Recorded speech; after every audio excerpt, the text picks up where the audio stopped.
Mulligan Centre du Golf présente la capsule équipement. Mulligan Centre du Golf pour un nouvel élan.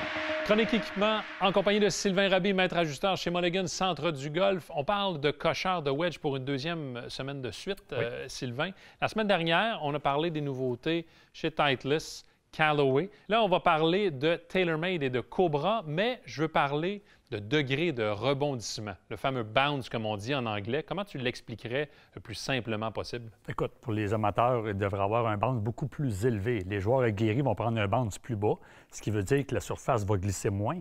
Quelqu'un qui a plus de difficultés il prend un bounce plus élevé. Exemple, un sandwich 56 degrés, on va prendre un 14 ou un 16 de bounce.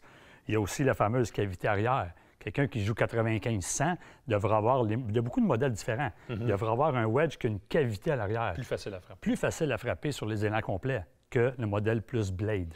Par définition, pour compléter, là, le degré de rebondissement, en fait, c'est l'espace entre le sol et le rebord inférieur de votre wedge. Alors, plus l'espace est restreint, plus ça va agir comme un couteau.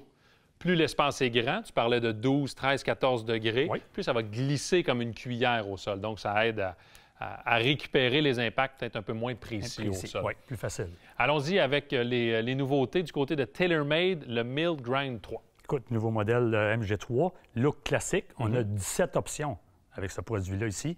2 couleurs, le noir mat et le fameux chrome. Au niveau de la face, on a encore une fois là, de la technologie pour maximiser l'effet rétro. Oui, si on enlève le petit collant à l'achat, la rouille va se mettre sur le fer. Alors, ce qu'il va faire, il va avoir beaucoup plus d'effet rétro.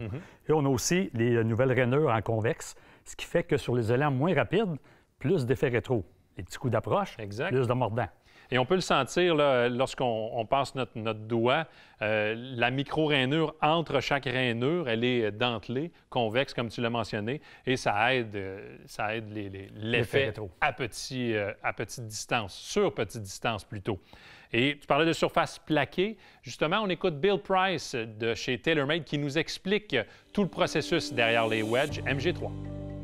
So on wedges, the number one factor why I buy a wedge is spin, right? So, and especially with any tour player, it's about spin. It's about hitting those low launch with high spin. And so we've unlocked a kind of a what we like to say raw technology. And raw technology provides that added friction or that added spin that we can provide on the face. So when we see, especially, not so much in dry conditions that we have like today, but more or less in wet conditions. So when we have wet-dry, usually you get about a 50% reduction of spin between dry to wet.